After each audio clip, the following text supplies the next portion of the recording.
What is up? Thank you for coming to my channel, Prison POV. Shout out to the members of the channel. Shout out to the Point of View crew. And furthermore, shout out to Zach, Jay Hodges, Jonathan, Nick, and Kenny. Shout out. Much love to you and yours. Full blast. Brother, I would make a perfect representative for a rock star. I mean, because it's just like I refuse to even get out of bed with that one. It's not that I refuse. I just straight out feel like I can't. Oh, my knees. It's all in my head, bro. Of course it is. But, hey, Sude, I got a rock star in there in the fridge. I ask at 6:30 a.m. No. Oh, get at me tomorrow. Dude, when I gotta have a rock star, I gotta have a rock star. And I'm working on it. Slowly cutting all of the addictions out of my life. At least I'm being upfront and honest about it. But, dude, Sue hates this shirt right here, bro. Hates it. And due to my rebellious nature, I tend to wear it all but that much more. Just based on. I bought it 5 years ago at a yard sale, bro. $3. Thought it'd be a pretty cool shirt just to wear around, whatever. And she cannot stand it. It's because the girl on the front. She's like, that girl looks raunchy. I'm like, well, it's not like I have her in the garage. And you get to sit here and be like, who's that raunchy girl in the garage? She's on my shirt. How dare you be emotionally invested in my clothing and so judgmental on the icons thereof? Dude, she hates that I wear them more. That's the kind of program we have around here. So trip out on this, homeboy. Look, dude, do you like Big Brother? I love the show Big Brother. I'm a huge fan. A huge fan. Sorry, not sorry. I remember in 2000, I was in Kern County Jail, in the male minimum, the farm. And there was a commercial advertising the first year, Big Brother, the first episodes that were going to come out in 2000. And I remember thinking, man, I got to watch that. I mean, that looks good. And I never ended up watching it, just always in prison, just never able to catch it. Then I'm in the whole Soledad, O-Wing, third tier, and I have a TV in my cell. And I mean, at nighttime, there's so many options. Big Brother came on, I was like, oh, that's that show from 2000, bro. I started watching it. It comes on 3 nights a week, which is awesome, and it's just a show full of people backstabbing each other. Look, there you are, there you go. I'm not going to spend this whole video just pumping it up until, describing it and explaining how great it is. Just, it's good. I mean, I'm a fan. Bro, how did I get this TV at the whole Soledad, though? You'll never believe this. Just trip out. Because I came from Toradorm. I did not have a TV. How did I end up with a TV at the whole Soledad? Well, there I am. TV lists. And one of the good homeboys is over in X-Wing. He hears I'm in O-Wing, so he requests to move over from X-Wing to O-Wing just to be near me. Shout out, what a good homeboy. He's a wood from my neighborhood, and he just wanted to come through so we could do our time together, bro. So they moved him over. Now, his cellie had a TV. My homeboy from my neighborhood did not have a TV. His cellie did. They're in the hole together at X-Wing, and my homeboy tells him, as he's leaving, because his bed move got approved, he requested to be in O-Wing so he could be near me. I mean, he didn't tell the cops that. I want to go be near Splinter. He's like, hey, I want to get over there to O-Wing. And they approved his bed move. He tells dude, let me take the TV with me. Let me take your TV. And dude's like, okay. This dude's just like a Willie Lump, bro. He brought the TV, man. And then, bro, he came over to O-Wing. And then when he left the corporate, he shot the TV to me. But the dude that he basically called for what it is, punked for the TV. He punked him for the TV. Let me tell you a little tiny bit about this dude. So he cannot read or write. Cannot read or write. And his girlfriend writes him a letter one day saying, I don't want to be with you anymore. We are broken up. I left you for a black dude. Tells us Wood in prison that. Writes him and lets him know, hey, that's what's up. But he can't read or write, and she knows that. So she knows that someone's got to read this letter to him. So she says, hey, we're not together. Broke up with you. Left you for a black dude. Sends it to him. He gets mail. Oh, I got mail from old lady. Read it to me. Has one of the homeboys read it to him. Tells him what I just told you, and he's like, no, I don't believe you, I don't believe you. He goes, well, have someone else read it then. Dude, he had 2, 3, 4, 5 people read it. He had the whole dorm read it. He thought it was a joke on him. It just took a while for them to convince him, dude, no, it's true, man. I mean, do we have to just spell it out for you? Do you want us to teach you the ABCs? You can read it yourself. I mean, come on now. Get it together. Tighten up. That is what it says. Just only that lady left him, bro. And as if he wasn't already on somewhat lame status, cemented it. Even further lame status. So now my homeboy is sellies with him and the whole X-Wing. He's leaving. He says, let me get your TV, bro. And dude's like, here you go. Just gave up the TV, bro. Hey, only the strong survive, bro. And I mean, the weak are just going to get rolled over in prison, sometime to an extreme degree. That's why they had to create the rule. Look, don't break a wood, make a wood. Because they used to get to the point where just the bigger, stronger, tougher woods were just molly-whopping and mowing over the weak ones. And just, dude, only the strong had big bags of commissary, not the rich. Be that as it may, homeboy. So this video, dude, trip out. So Ricochet, my brother, where is he at? I mean, this video is about him. And I'm not going to, and I don't want it to be a smear campaign. I'm not going to go just on and on about my brother talking a bunch of smack. But at the same time, I got to keep it real. And this video is about my brother Ricochet. And dude, I mean, trip out. Like, for instance, look at this. We're driving with my mom, dude, and my mom is drunk.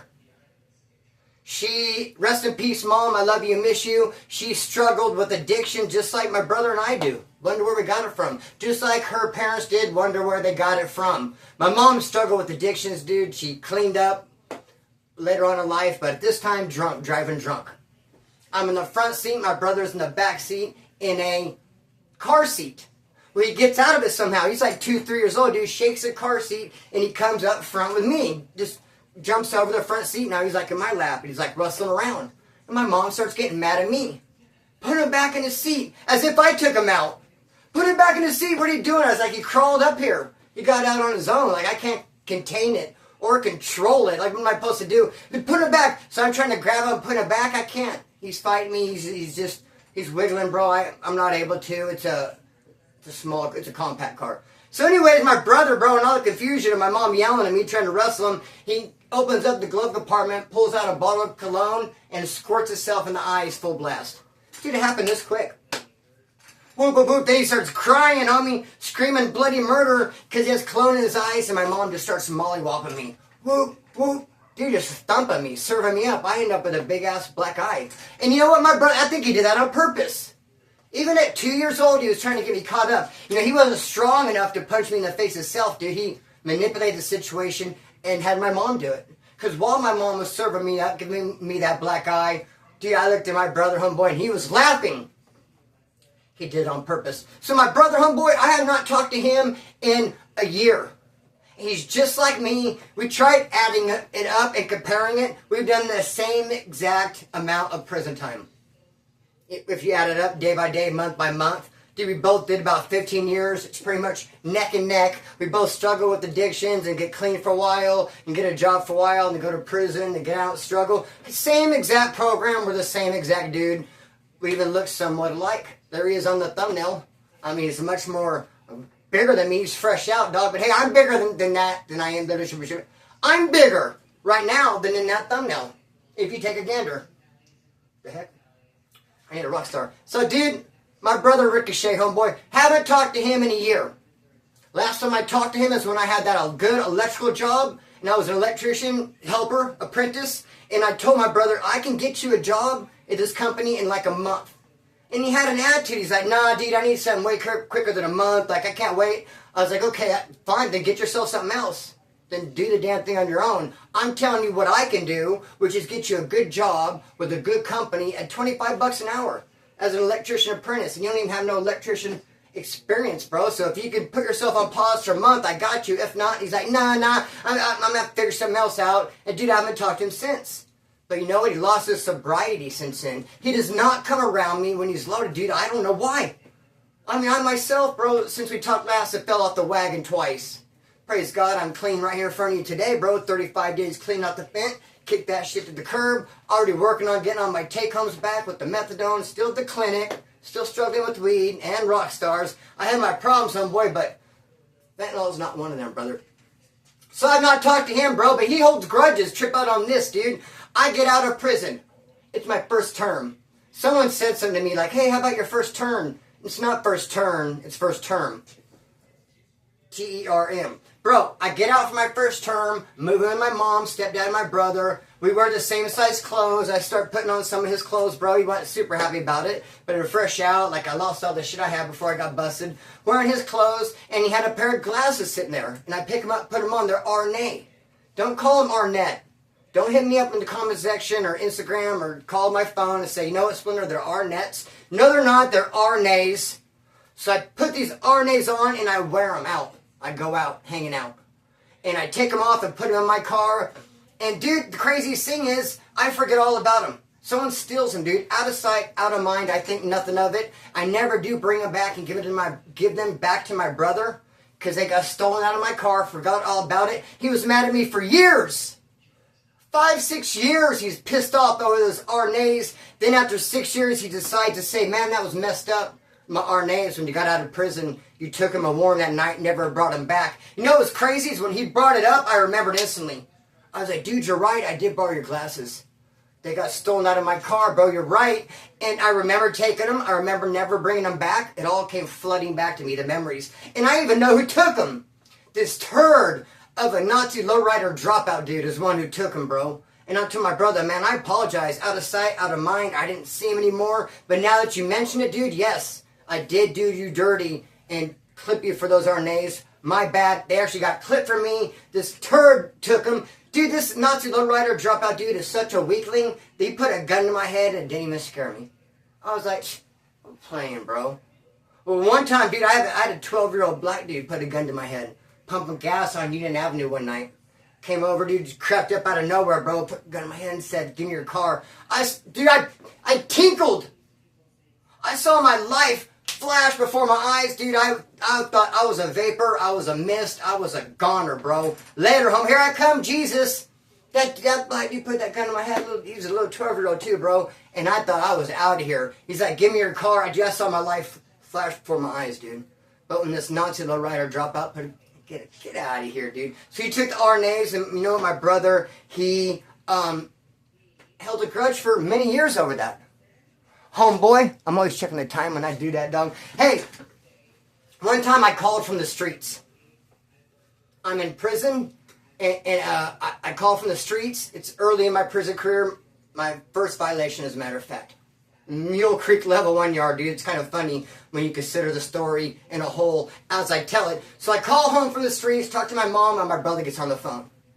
He's like, dude, there's this pad. It's a dope house, dude. It's full of just thieves and criminals and hustlers and robbers. They all hang out at this pad, and they're all against me. They're all after me. And he's like, I'm worried because they know where this house is. They know where Mom's house. He's like, I'm worried about Mom. I'm like, fool, you ain't worried about Mom. You're worried about your damn self. Like, oh my gosh, what are they going to do to Mom? Yeah, right, dude. You're worried about your own skin. He was worried. He's telling me on the phone, he's like, damn, they're all tripping on me. I was like, give me the number, patch me through with the 3-way. So I called this house from prison, dude. Got him on the phone. I'm like, I'm calling from prison. Dude, I laid it on thick. I'm Ricochet's brother, Splinter. I'm telling you, my brother did not do what you guys are accusing him of. No one better not go by that pad. I'm in prison.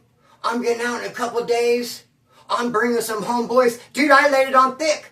They didn't know what prison. For all they know, I'm at Pelican Bay level 4180. They didn't have any idea I'm at Mule Creek level 1. I'm like, I'm bringing my homeboys. I haven't talked to my homeboys for over a year since I've been in prison. And I certainly don't have no homeboys at Mule Creek level 1. They're all NorCal Woods, and they do not like SoCal, bro. Bump ahead with my own kind. Dude, got a couple of Woods that would ride with me, but they're going to be in prison when I get out, homeboy. Hey, I laid it on thick. I'm getting out of prison. I'm Ricochet's brother. He didn't do that shit. I got his back. I'm coming through. Dude, they squashed it. They left him alone. My bluff was good enough, bro. Hey, but my bark was way, way worse than my bite, dude. And come to find out, guess what? My brother ended up being the one who took all that shit. Man, and I really believed him, dude. He's just like, they're framing me. They're hating on him. Freaking blue-eyed wood, man. I'm just, yeah, all bad. He did end up taking it. Snarf, snarf. And I went through all that, threw my name out there. Even. I keep glancing down my notes. I mean, why the heck not? Bro. I get out of prison, I'm absconding, and I try to go home. To where My brother is. Oh, Ricochet. Dude, he never got kicked out. He'd be absconding. Cops looking for him. One time this parole officer came by the pad and caught him with a gun. My mom didn't even get mad and trib. No, he never got kicked out. Dude, I was always getting kicked out. In fact, I go by the pad once. Guess what? Kicked out. Because I'm absconding. My parole officer already went by there. I said he was looking for me. My mom said he's looking for me. I was like, look, I just want to come by and take a quick shower. Change clothes. Grab something to eat. Hopefully maybe grab some gas money. It's like, no, Christopher, get out of here. Dude, just pissed me off, man. Know that my brother, his damn self, has warrants. But what about Dustin? What about Ricochet? He has warrants. Cops looking for him too. I could never say that, bro. Could never and would never. And brother. So I got mad when they kicked me to the curb. My mom said, "Get out of here," and I left through the garage. They should have took that as a big old fat red flag. I walked in through the front door. I walked out through the garage. Why would I do that? Out in the garage were all my stepdad's thousands of dollars of tools. He's a top of the line welder, dude. And that's what I was going after. I was going to clip him. Hey, you should never shit in your own backyard. But then again, I got a hair or something. It's bugging the shiznit out of me. You should never shit in your own backyard. But then again, you should never kick, come on, your own flesh and blood out and deny them a quick shower, a fast hot meal, and a couple of bucks for gas. So, dude, I'm on my way out the door, and I grabbed this welding machine. It's a badass welding machine. I steal it. It's a MIG wire feed deal. You hook it up to like one of the big Lincoln Arc welders, and it's just like an addition. It's a little side piece. It's a little MIG wire feed, and it's badass, top of the line. Pretty much brand new. Steal it, homeboy. Dip the next day, and then I start making some calls, and I end up finding a place to sell it. But where I went and sold it, dude, was not like a legit, was not like Craig and Auto Parts, was not even like a legit pawn shop. Wasn't like your local mechanics. No, it was in the hood. It was like a chop shop. It was like a welding shop, chop shop, full of parolees, homeboys, and hustlers, dog. And way back in the backwoods of Oildale. Come on now, where you at? Kern River. So I go there to sell them this welding machine. I get there, they try it out, they say they like it. Dude, these guys are ruthless ass killers, man. All bullshit aside. I sell them this welding machine, and they give me $100 now, and $100 later, they say. I was like, all right, cool, bro. And I got a ride there with my cousin's girlfriend. Dude, dumb, stupid. I mean, we learn lessons as we go. I should have took myself, bro. I don't know why I had her give me a ride. Now she's a witness to the whole thing, bro. So anyway, I go sell it to him, and as soon as she drives me to go sell it, and then she drops me off, and I got $100, she drives, she goes to tell my brother right away. Hey, Chris had a welding machine out of your guys' garage. I just took him to sell it. He's like, oh yeah, where at? So she takes my brother back to the exact same spot. She just took me to sell it. But now my brother's going to get it back. So my brother goes in there and he's like, oh no, hell no, my brother stole this. Scountless move. We're taking this back. Like, I'd hate for my dad to find out about it. He may not be as hood as me. He might want to call the cops. I'm just here as a homeboy like, I got to get this. My brother did a foul thing. And my brother took it, dude. Didn't give me a heads up or nothing, dude. Knew that they owed me money. Knew that I was going to be walking into a trap in a couple days. So yeah, I called him in a couple days like, hey, you guys got that other $100 you owe me? Yeah, come by. Come by and get that $100. See, of course I'm going to come by and get the $100. Dude, I show up, we go in the back, and they shut that door. Whoop! And they all surround me. And they got freaking hammers in their hand, and dude, welding, cutting torches. And bro, I could have been not here. I could have been a vapor. I could have been a mist, a wrap, a rooski. Dude, you know what? Dude, I thought the best thing that I could have even said, I said it. Hey, I got to give credit to the Lord, man. I think the Lord put it on my heart to say that. The Lord saved me that day because, dude, they were going to murk me. No doubt about it. Unless I say the right thing, which I did. You know what I told them? When they said, hey, you stole this from your family. And I was like, gosh darn it. You gave that machine to my brother? But man, how could you have to be so stupid? No, I inherited that from my dad. That's my machine. My brother's all pissed off and shit because I inherited that from my dad. So he's, nah, dude, you gave it to him? Fuck, man. Who is he with? What kind of... Dude, I totally turned it around. And then I was even coming at them aggressively like, you guys fucked up. Why would you do that? Gosh darn it. And they were like, they didn't know what to think or say. Dude, it just came to my lips, bro. And then once it came to my mouth and my state of mind to start running with that excuse, I ran with that excuse. And it worked. And I barely got out of there by the hair of my chin. And damn, bro. Almost cost me my life. My brother did me a little bit dirty that day. He could have gave me a heads up. He did me dirty a bunch of those days. But this ain't a smear campaign now, is it? But you know what's also crazy? I hate having to refer to my notes. It's going to aggravate me when I watch this back later and I see how much I'm looking at my notes. It's going to bug me. Do you know what bugs me about my brother? He does not inherit my enemies. What do I mean by that? Inherit? It doesn't even sound right. Inherit my enemies. No. Dude, that's kind of stupid because look, I even wrote inherit my enemies and then crossed the word inherit out because I thought it sounded stupid. Where is that? And I still end up saying it. Oh, it must be on other notes. I'm going to show it because I'm like freaking hard-headed. Where is it? Yeah, look. Inherit, dude. And then I cross it out. And then I use it anyway. Man, dude, sometimes the brain just overrides what I'm trying to do. Dude, my brother does not have beef with my enemies, which I think he should. I mean, if there's someone that my brother's fighting with, and then I see that person, I'm going to be like, what's up? You and my brother got a problem, and we're going to fight. I would feel like a lame if I'm somewhere, and there's a dude there who has a problem with my brother, but I'm just like, we're cool, right? I mean, I know you're my brother on site, but me and you are cool, or just like not looking at him, just avoid him. Dude, that can't be me. That's how my brother does it, though. He was at county jail with a dude I stabbed, and he was bitching to the homeboys that, I hope this doesn't fall back on me, he was saying. Kind of messed up that my brother has beef with this dude, goes stabs him, you know, then I'm in jail with him, and then what, if dude pushes up on me, it's like, his problem was with my brother. Hope I don't end up having beef with this dude and it causing problems with me. It's not my business. That's his mentality, bro. That's his stance. Where if I was at county jail with someone my brother stabbed, I would just rush him on site. I'm not going to go to people and be like, dude, I don't have to have a problem with them, do I? Gosh darn shucks. I was jumped in county jail by freaking Mountain Bike Mike, hell of a name, a Mountain Bike Mike and Littlewood. Jumped me in county jail. And some other dude from Shasta County, I don't know his name.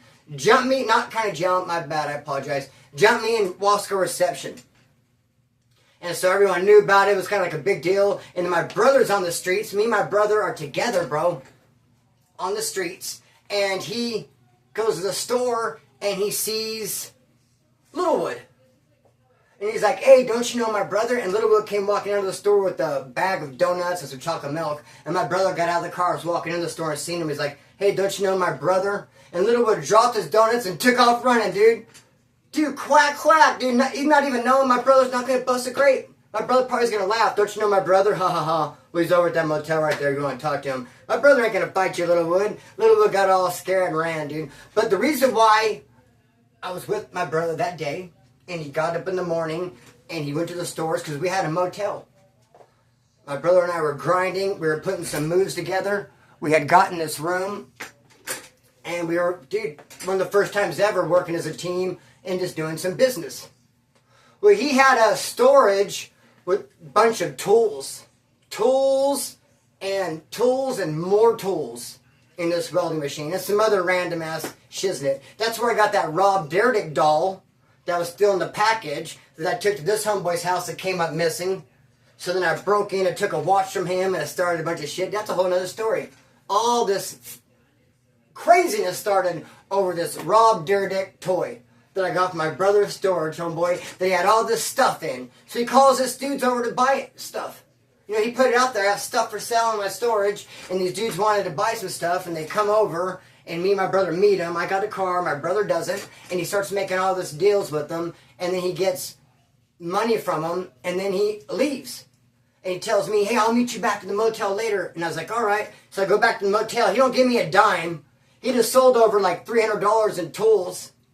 And then took off with someone else and told me I'll catch you at the room later, dude. Never showed back up at the room, dude. Just flaked on me. Even though I picked his ass up, took him there. We were hustling together. We were doing the damn thing, bro. Just madness on me from the dip on me at payday. Scandalous scandalon.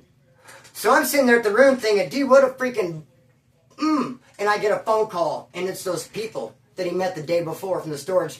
Oh, because I forgot to mention, I still have the keys to the storage. What? My brother left them in the car. And I tried calling him to tell him, dude, I got your storage keys. He wouldn't even answer my phone calls. I was like, all right, fine, fuck it. And then I get a phone call, hey, what's up? We can't get a hold of your brother. We want to meet you back at the storage and buy more tools. I go, yeah, let's meet up. When now? Okay. So I go to my brother's storage with his keys, open it up, and just, what do you want? Yard sale. Just start having a yard sale, bro. Sold $200-300 $200-300 worth of shiznit. And my brother was, dude, he was mad as fuck, dog. He was mad. But, dude, what can he say? Oh, well, that's what you get for dogging me out, homeboy. But my income. That's what you get for dogging me out. What do you think I'm going to do? Guy's going to call and say, hey, I want to buy some more stuff. Be like, no, well, I don't know where my brother's at right now. Maybe later. No, it's like, okay, let's do the damn thing. But look at this one, though, dude. Trip out on this.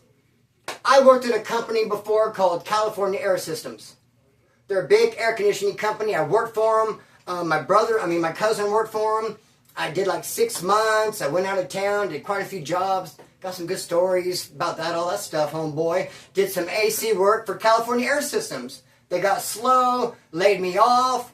I have a good friend who got busted counterfeiting. He ended up telling everybody going PC. Now he's real skittish when you're around him. He thinks everybody's sent to hit him. It's really crazy, dog. But he's working there. So he talked to the owner. I talked to the owner. I was going to get back on with California Air Systems, dude. They had a big apartment they were going to start. And I was going to start running some duct, homeboy. It was like a year-long job. Shoo! Just down to go to work. But just a coinkydink, my brother happened to be working there. My brother knew him because California Air Systems used to be involved with a company called Pico & Sons. And my brother had worked for Pico & Sons, so he kind of knew the people at California Air Systems. My brother started working there. And, dude, I was getting ready to start working there. And somehow my brother found out. And they had a big company dinner. I think it was like a New Year's Eve party. Some big get-together. After they had that big get-together, nobody at California Air Systems would answer a call for me. Nobody. And I had just been talking to him all week. My buddy who was all skittish because he got busted for the counterfeit, thinking everyone wants to hit him. This other dude who's the foreman who I know, the owner, Kyle, like I was in communication with all of them, getting ready to get hired. They go have this company meeting, company dinner, party for New Year's. And dude, what did my brother say about him? Because after that, no one would answer my call. And I couldn't get on. And finally, I just showed up over there with a dozen donuts. What's up? The guy's not answering my call. Put the donuts down. And, bro, they shoved me straight to my face. They got busy. Had other phone. Oh, all of a sudden you want to be on the phone. When I'm calling, you ain't on the phone. Dude, my brother asked me out on that job somehow. I don't know what the fizz like he said. So, dude, we bump heads. I don't know why. I don't know what old crazy thing he's holding over. Is he holding a grudge, like over the Arnays and over the Camaro? Like the Camaro thing, dude, just real quickly, he has a Camaro. He gets it impounded. It's in my cousin's name. My cousin tells me, dude, your brother got the car impounded. I sold him. I was like, well, I got the money, so get it out. We go get it out of impound. And then I tell my brother, I got your car out of impound. He's like, oh, yeah, cool, let me have the keys. I was like, not so fast. Pay me back and you can have it. No more fees. If you had to wait 3 or 4 more days, had I not got it out, it'd be twice as much. I'll charge you just what I paid. It's right here. It ain't going nowhere. Of course, I'll be driving it. But, dude, go hustle up to $250, whatever the fizzucker was, and you can have your car back. Dude, he was mad as fuck. And I really don't think he has a right to be, does he? Does he have a right to be? You lost your car, got it impounded. I got it out, bro. You can't afford to pay me back. Then obviously you cannot afford to get it out of impound. Would you rather it be lost than me have it? Probably so, yeah, huh? Mother fizzucker, his ass. Now look at this, the biggest argument me and my brother have ever got into. Ready? Trip on this. Me and my brother are driving around one night. Hitting licks, just being robbing, thieving, hoodlum, thugs. Driving around, bro. We're on the east side of Bakersfield. I'm driving, as a matter of fact. And way down the road, we're on Mount Vernon. It's like 1 in the morning. We're just driving around, just clipping shit, like I said. Way down the road, probably a mile, maybe 2 down the road, we see a bunch of cops. There was a wreck. There was a robbery. Some kind of incident happened. There was probably at least 10 cop cars, dude. There was so much flashing lights. Just all this drama down there. And I wanted to drive past it to see what it was. I'm absconding on parole. Me and my brother are out breaking the law. He's absconding on parole. We got burglary tools in the car, stolen stuff in the car. But dude, they're not going to stop us. We can safely drive past these 15 cop cars that are off the side of the road. They're dealing with an emergency, dude. I'm nosy. I want to drive by and see what the action is. Is it a wreck? Is it a robbery? Did someone get hurt? My brother's like, don't go anywhere near that. Don't go anywhere near there. What are you doing, bro? Trying to send me to prison? I'm absconding. I'm like, dude, if you go to prison, I'm going to prison. Worse for me, I'm driving. I'm absconding too. I was like, dude, they're dealing with something already. We can safely pull up there. What are you tripping on, dude? He was tripping full blast, bro. We got in a big-ass argument, and he won. We didn't even end up running by there. Fine, dude. Dang, jeez, calm down. Whatever. So anyways, there's that video. Dude, I'll probably do 5 more videos on my brother. I could go on and on. I love the dude. I miss him. I don't know why he's MIA. I don't know when he uses, he stays away. Does he feel guilty? I don't know if he's holding a grudge over something that I don't even really realize I did. I don't know what his trip is, bro, but whatever the case may be. Hey, I'm going to cut the string and let it fly. Peace.